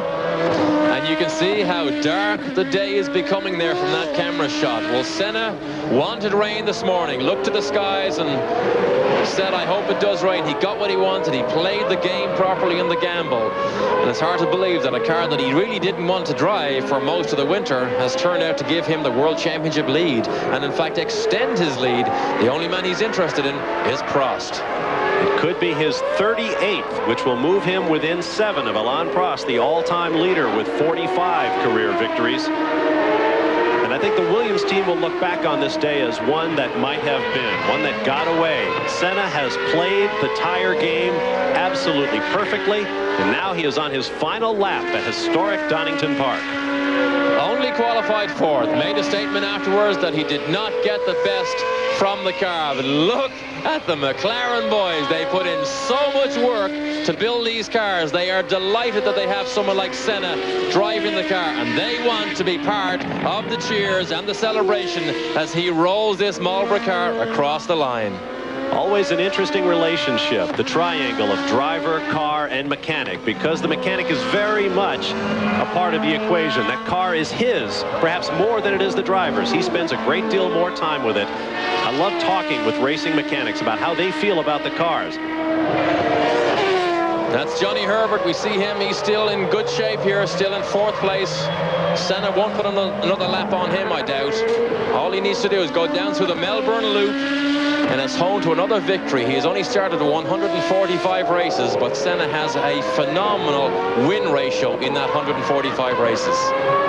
Attrition has been heavy today. Of the 25 starters, it appears that 10 will still be rolling at the finish. Senna, Hill, Prost, Herbert, Patrese, Barbazza, Fittipaldi, Zanardi, and Comas. Checkered flag is out, and for the first time in 55 years, it waves over Grand Prix machinery. Ayrton Senna making his McLaren team a very happy group. Well, life isn't always fair. How it played into Senna's hands today, but there's not anybody here in the pits or anywhere at this track that doesn't feel bad for Jordan and Rubens Barrichello. What a great day, what a great show he put on. His day will come. His day in the sunshine will come, there is no doubt. And I wouldn't be surprised if Ayrton Senna has a few comforting words for Rubens Barrichello when this is all over. No, he wants the Brazilian flag, probably. Flag is what he wants right here. That's right. He loves to wave the flag. He wants the Brazilian flag. The engine is running. He stopped. He's telling them, hey, I want the flag. I want the rectangular thing. Now, he's not allowed to get out of the car. He can't loosen the belts. Gerhard Berger can tell you that. He got into huge trouble a couple of years ago in Portugal for loosening the belts and taking his helmet off before he brought the car around. You saw Damon Hill, and whoa, there goes the... His only mistake all afternoon. It's wrapped around the rear suspension, but let's not forget Damon Hill. A superb drive, a confidence-building drive in the Williams. Damon Hill has a lot more good days to come. He's not far from that #1 position. Truly his father's son, and it has to be important to Damon Hill to perform so well on a circuit that his father knew so well. In our footage of Jim Clark earlier, taken from the Lotus, you can see the trees just at the side of the racetrack. Racing has always been dangerous, and the men who succeeded at it are truly legends. Damon Hill may be one of those men someday, as his father was before him. He was fastest this morning in the warm-up. He felt good. He doesn't mind the rain. He's been around here many times. Fastest in the warm-up gave him a little bit of confidence. But I think one thing that stood out all weekend with Damon, he's been very smooth and very consistent. Here's Alain Prost. He probably will be criticized tomorrow, particularly in the French press, because he does not adapt to these changing conditions very well. He practically gives Senna a huge edge as soon as the rain begins to come and there's wet, dry situations. But he has survived a dozen years in Formula One due to that sort of circumspect judgment. I mentioned 10 cars rolling. There are actually 9. The 9 I told you about: Senna, Hill, Prost, Herbert, Patrese, Barbaza, Fittipaldi, Zanardi, and Comas. A soggy crowd begins to file out of Donington Park. Hard to say how many folks were actually here, paying £120 per ticket. But there was certainly at least 50,000 or so. Nigel Mansell is no longer in Formula One, but there is a core of British drivers who will bring them victory once again. Perhaps Damon Hill, who finished second today. We'll take a look at our final results as Ayrton Senna pulls into Parc Fermé to have his car inspected. He picks up his 38th Grand Prix victory. The margin of victory, 1 minute 23.199 seconds over Damon Hill, finishing in third place, a lap down, 35 seconds behind Hill, Alain Prost, followed by Johnny Herbert, Riccardo Patrese, Fabrizio Barbaza, the top 6 points-paying finishers. Then Christian Fittipaldi, Alessandro Zanardi, Eric Comas, and not running at the finish, but classified, according to our timing and scoring, Ruben Barrichello and Michele Alboreto with the Lola team. And the cars you see here disappear into what they call Parc Fermé. Basically, they impound the cars. The technical inspection team come down, check that everything is according to the rules and regulations. It's usually a formality, but they have to do it to make sure everybody keeps their nose clean and keeps within the regulations. There is Michele Alboreto making his way down the pit lane. The Grand Prix of Europe is an at-large event. In order to keep the schedule at the 16 races that are a maximum, they will award an occasional event to a continent rather than a country, and that was the case this year for the Grand Prix of Europe, held 28 times in the past. There was to have been a Grand Prix of Asia this year at Autopolis, Japan, but that track went into receivership. The promoters said they could not put the race on, and so the race was awarded to Donington Park and to Tom Wheatcroft, a British businessman who made a fortune in the construction business. There's Damon Hill in the foreground, Ayrton Senna in the background. They'll be taken up to the podium to spray the champagne, and Senna looks unusually animated, it seems to me, for a man who has won 37 times before. I want to remind you about upcoming events here on ESPN. Checkered flag coverage of this race coming to you at the times and dates listed right there. The McLaren team has a right to feel happy about what's going on here. Our next Formula One race will be the Grand Prix of San Marino from Imola, Italy, the Autodromo Enzo Andino Ferrari. Going now to Sports Weekly. I'm Bob Varsha for Derek Daly. Thanks for being with us. So long, everyone.